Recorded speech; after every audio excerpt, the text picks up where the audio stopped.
Are you running? Okay. In fact, the tentacles of that problem infested much of the nation around Chicago. The problem had a name, and that name was Al Capone. Capone was a criminal and a wicked man who literally ran the city of Chicago. He owned most of the politicians and policemen, and those he couldn't buy, he threatened or had killed. Capone and his mob ran prostitution rings throughout the city and sold bootleg liquor worth millions. Then one day a young Treasury agent and 11 of his hand-picked men decided it was time to declare war on Capone. Does anybody remember that name of that young 26-year-old Treasury agent? Elliot Ness. You know, let me stop right there. The young Treasury agent and 11 of his hand-picked men decided it was time to declare war on Capone. Years ago, I did a sermon on signs, and I'm often wondered, 11 plus 1 is 12. Makes me wonder if each one of those people he picked represented each one of the tribes of Israel. You do know there was 11 people landed on the moon, and 1 circled the moon. Makes me wonder, did all those people, each one represent the tribes of Israel? We never know until Yahweh comes back. But besides that point, Ness and his team ran continuous raids on Capone's operation and cost the mobsters millions of lost revenue. And as you can imagine, Capone was not happy with this, and he attempted numerous assassination attempts on Ness, and he even succeeded in killing one of Ness's closest friends. But before Al Capone took out a contract on the Treasury agent, he decided on a softer approach. And at the time, Ness was making a whopping $2,800 a year. But this was back in 1929, of course. And all of a sudden, the envelope showed up with $2,000 inside. And the messenger made it clear that this could be a weekly salary, not a yearly salary. Just for Ness, if he would leave Capone alone. Ness put the money back in the envelope and sent it back to Capone with a message. He said no. Then he called a press conference and he told the assembled newspapermen all about Capone's attempt to bribe and made it clear how much contempt he had for the man who had offered it. And of course, the next day, the headlines read, "Ness and his men are untouchable." So that became the legend of Elliot Ness and his untouchables. In a day of corrupt officials and policemen who were on the take, Ness and his untouchables became heroes. They were righteous men who could not be bought.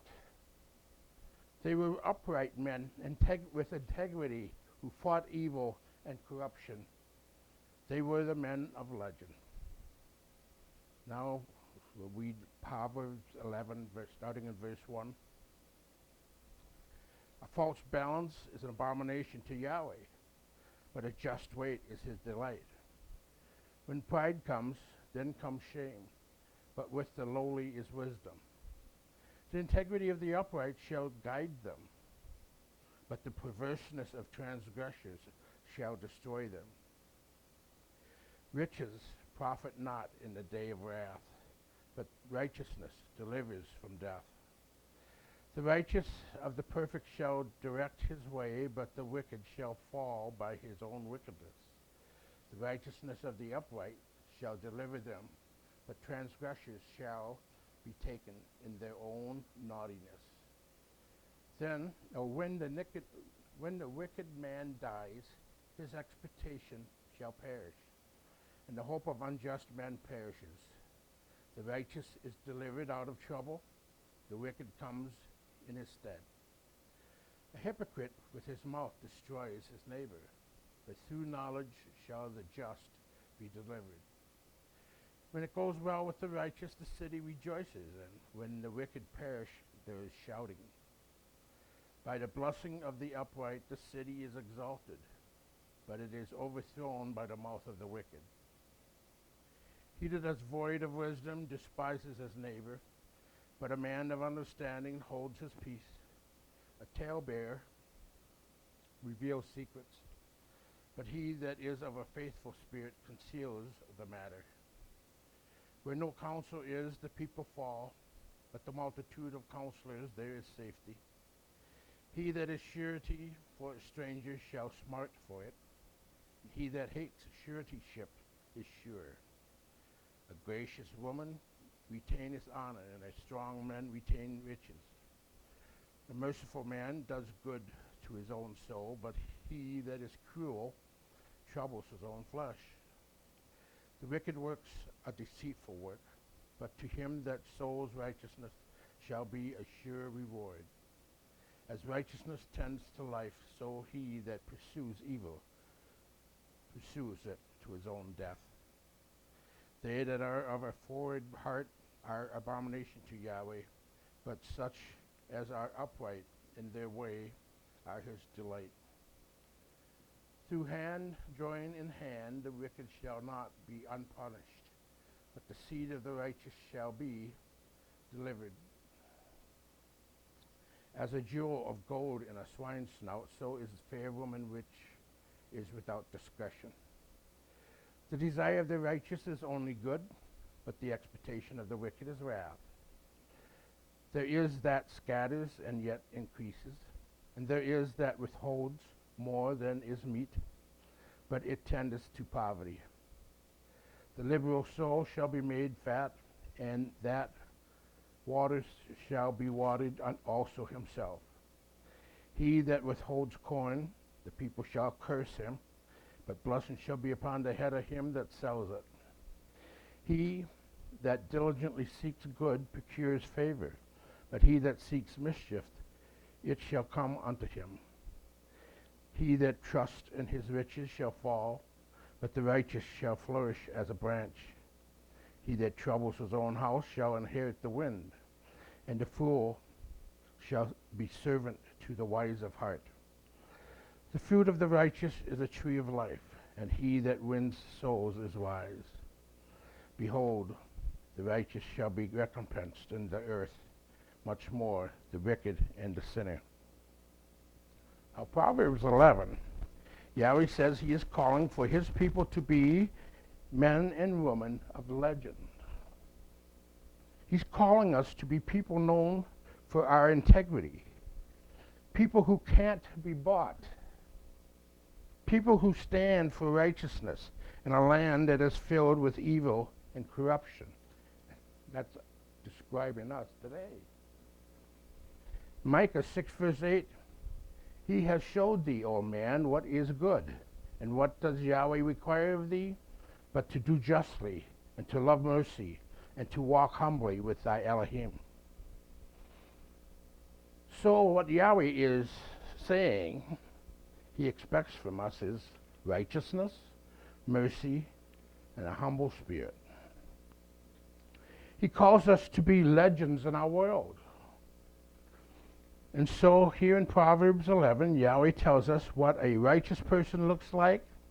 And as Yahweh often did in the book of Proverbs, Yahweh draws a contrast between the righteous and the wicked.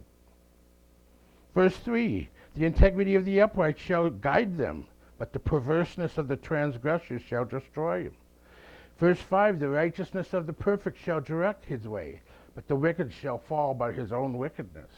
Verse 6, the righteousness of the upright shall deliver them, but transgressors shall be taken in their own naughtiness.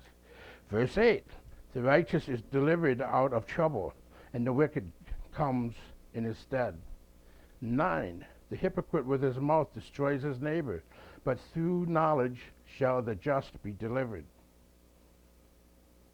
Verse 10, when it goes well with the righteous, the city rejoices, and when the wicked perishes, there is shouting. Verse 11, by the blessing of the upright, the city is exalted, but the overthrow by the mouth of the wicked. Did you see the pattern here? Yahweh says, and these are the righteous people righteous that are righteous, and these aren't. These folks have integrity, those folks don't. Yahweh loves the good guys. He despises the other guys. The upright he protects and honors, but the wicked will be trapped and destroyed. Yahweh is making a comparison, and he's telling us, make a choice. Decide what kind of person you are going to be. A while back, Bernard did a nationwide survey asking about their views on righteousness, and the survey organization did not put it this way. What they did was they asked people to evaluate what they thought about 8 specific activities. Watching pornography, using profanity in public, gambling, gossiping, engaging in sexual intercourse with someone to whom you were not married, seeking revenge against someone, getting drunk, and lying. And what they found was folks who believed the Bible were the group most likely to follow and embrace morality, while atheists and agnostics were more likely to reject it. Liberals, compared to those who described themselves as conservatives, were often more religious and were 5 times more likely to participate in unmarried sex, more than 3 times as likely to view pornography, more than twice as likely to lie and get drunk and seek revenge and gossip. And people associated with faiths other than Christianity were twice as likely as believers to engage in these behaviors. What that said to me was this: those who respected Elohim and the Bible were more likely to embrace righteousness than those who didn't. To paraphrase a great writer, Dostoevsky, once you remove God from Scripture from your life, everything is permissible. Those who reject Yahweh's righteousness do so because it interferes with what they want to do in their lives. It's kind of like the story I once read about a man who went to see a psychiatrist. He complained, "I've been doing some bad things, doc, and my conscience is troubling me." The doctor says, "And you want something that will strengthen your power?" The man said, "Oh, no. I was thinking of something that would weaken my conscience. Drunkenness would help." Many people don't want Yahweh's righteousness. They want something that will make them feel better about their own unrighteousness. But Yahweh says that's not going to happen. Yahweh says, "I don't care what your excuse is. Wrong is wrong." There's a deacon who was committing adultery, and they just let it go. The guy was wealthy, related to some of the leadership, and he was a likable guy. When a new preacher showed up, he wouldn't go along with it. In fact, one man asked, "If you were a preacher in San Francisco, you wouldn't preach against homosexuality, would you?" "Well, yeah, that's where they all live." It doesn't matter what sin we're talking about. Wrong is wrong. Wrong is wrong, even if everyone else it says is okay. Exodus 23:2, what does that have to say? "Thou shalt not follow a multitude to do evil. Neither shalt thou speak in a cause to decline after many to wrest judgment." Do not follow the crowd in doing wrong. Wrong is wrong, even if you don't get caught. The eyes of Yahweh are in every place, beholding the evil and the good. You can't possibly do anything that Yahweh doesn't know about. Wrong is wrong, even if it doesn't bother your conscience. The conscience can be trained to accept wrongdoing. You can build up a callous over your heart. And Ephesians 4, verse 18 tells us that. Having the understanding darkened, being alienated from the life of Yahweh through the ignorance that is in them, because of the blindness of their heart. Wrong is wrong. And Yahweh does not accept excuses. Yahweh calls for, no, he demands righteousness from his people. To those who would choose wickedness, Yahweh says in Proverbs 3:33, the curse of Yahweh is in the house of the wicked, but he blesses the habitations of the just. You'll be brought down by your own wickedness, Proverbs 11 verse 5. The righteousness of the perfect shall direct his way, but the wicked shall fall by his own wickedness. You will be trapped by your own evil desires, in Proverbs 11:6. The righteousness of the upright shall deliver them, but transgressors shall be taken in their own naughtiness. And when you die, people will rejoice. Proverbs 11:10. When it goes well with the righteous, the city rejoices, and when the wicked perishes, there is shouting. But if you choose righteousness, that's a whole different ballgame. Yahweh will bless you. Yahweh will hear your prayers. Proverbs 15:29. Yahweh is far from the wicked, but he hears the prayers of the righteous. You will sing and you will be glad. You will be happy. Proverbs 29:6. In the transgressions of an evil man there is a snare, but the righteous does sing and rejoice. You won't go hungry in Proverbs 10:3. Yahweh will not suffer the soul of the righteous to famish, but he casts away the substance of the wicked. You might get knocked down 7 times, but each time you will get back up again. Proverbs 24:16, for a just man falls 7 times and rises up again, but the wicked shall fall into mischief.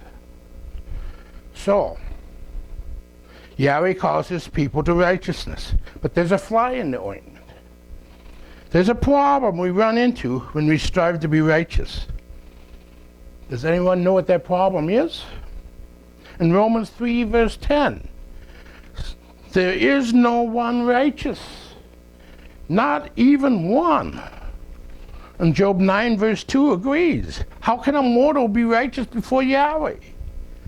The fly in the ointment is, no one is righteous before Yahweh. We've all sinned and fallen short of the glory of Elohim. So, let me see if I got this right. Yahweh wants me to be righteous. I want to be righteous. But I can't be righteous because no one ever is righteous. So if I can't be righteous, why would Yahweh demand it of me? Because Yahweh sets the bar high. He says, this is what you are aiming for. He's not saying you are always going to reach it, but that is your objective. You are going to touch the bar now and again, but there's no way you will continually or constantly be able to attain that goal in your life. Someone put it this way. Before I came to Messiah, I practiced sin and committed acts of righteousness. In other words, before he became a believer, he lived for himself. Yahweh's opinion didn't matter to him. If he wanted to do it, he did it. Sin was a way of life for him. But he saw himself as being a nice guy, so he would occasionally do nice things because that's what nice people do. So this person said, before I came to Messiah, I practiced sin and committed acts of righteousness. Then he said, now I practice righteousness and commit acts of sins. In other words, now that he belongs to Yeshua, he lives to please him. But he's realistic enough to realize that he still messes up. He falls short. He sins. But that's no longer his goal in his life. And as I was pondering this issue of our imperfect righteousness, I was trying to think of some way to illustrate this truth. Then I came upon this thought. How many of you have ever watched high school baseball game? So let's say we take the high school baseball team and take them to Milwaukee and play the Milwaukee Brewers. How do you think they would do? they'd lose because they're high schoolers. They can't throw a ball as hard or as fast as the big league pitchers. They can't run as fast as a professional can. They can't hit baseball as far as the pros do. They don't have the same skills as the infielders or outfielders. They don't belong on the same field as the Brewers. So if they wouldn't stand a chance of beating the Milwaukee Brewers, why they even bother to play baseball? They're not as good as these professionals. So why even play the game? Of course, that's not how people think, especially the high school coaches. Those coaches don't care if their players aren't as good as professionals. All they want from their boys is the best that each of them can give. And if those young players don't give their best, they'll be doing laps. The Bible is telling us we are not in the same league with Yahweh. You and I will never be as righteous as Yahweh. Job says, how can a mortal be righteous before Elohim? We're not on the same playing field as Yahweh is. We don't have bragging rights to say we've been righteous enough to deserve to be on his team. That's why in Ephesians 2 tells us, among whom also we all had our conversation in times past in the lust of our flesh, fulfilling the desires of the flesh and of the mind, and were by nature the children of wrath, even as others.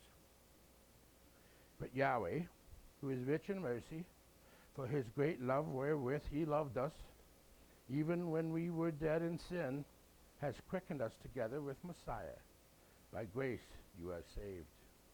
Ephesians 2:9, not of works, that any man should boast. So, not righteous enough to be saved, but if that's true, how could I possibly make it into Yahweh's kingdom? Well, that's what 2 Corinthians 5:21 explains to us. For he has made him to be sin for us, who knew no sin, that we might be made the righteousness of Elohim in him. Yahweh made him who had no sin, Yeshua, to be sin for us, so that in him we might become the righteous of Yahweh. You see, when I'm clothed with Yeshua, his righteousness compensates for what I lack. One man explained it this way. If a believer had $5 and Yahweh wanted 10, Yahweh supplies the other 5 for him. If the believer had 7, Yahweh would supply the remaining 3. Yahweh makes up the difference for what I lack in righteousness. It's kind of like this. Let's say a high school player gets a chance to play for the Brewers. There's 2 outs. The bases are loaded, and a young man is up to bat. On the mound is one of the best professional pitchers in the league, and our boy doesn't stand a chance. And he knows it. Suddenly, the coach calls timeout. He pulls our boy aside and puts him in a pinch hitter in his place, a fabled home run hitter. The pitcher goes into his windup. The ball streaks towards the plate. The batter swings, and it's out of here. The ball flies high and true and goes on the right field over the fence for a grand slam home run. Then the coach says to our boy, now you run around the bases and make sure you touch each one of the bases. That's all you have to do. Philippians 3:9 says, I don't have a righteousness of my own that comes from the law, but that which is through faith in Messiah. The righteousness that comes from Yahweh is by faith. Philippians 3:9. And be found in him, not having my own righteousness, which is of the law, but which is through the faith of Messiah, the righteousness which is of Elohim by faith. 2 Corinthians 5:21. For he has made him to be sin for us, who knew no sin, that we might be made the righteousness of Elohim in him. So, how do I get into Yeshua so I could lay hold of his righteousness. Galatians 3:26. For you are all children of Yahweh, by faith, Messiah Yeshua. Galatians 3:27. For as many as you as have been baptized into Messiah, you have put on Messiah. You see, when you and I believe that Yeshua is the Son of Yahweh, and we're baptized into Messiah, we suited up for his team. When that happens, Yahweh calls us to live lives dedicated to righteousness. His way of life found in the Bible. But in righteous life we strive for, we need to realize that we will not get into heaven by our own righteousness. You'll get into heaven by Yeshua's. Yahweh bless.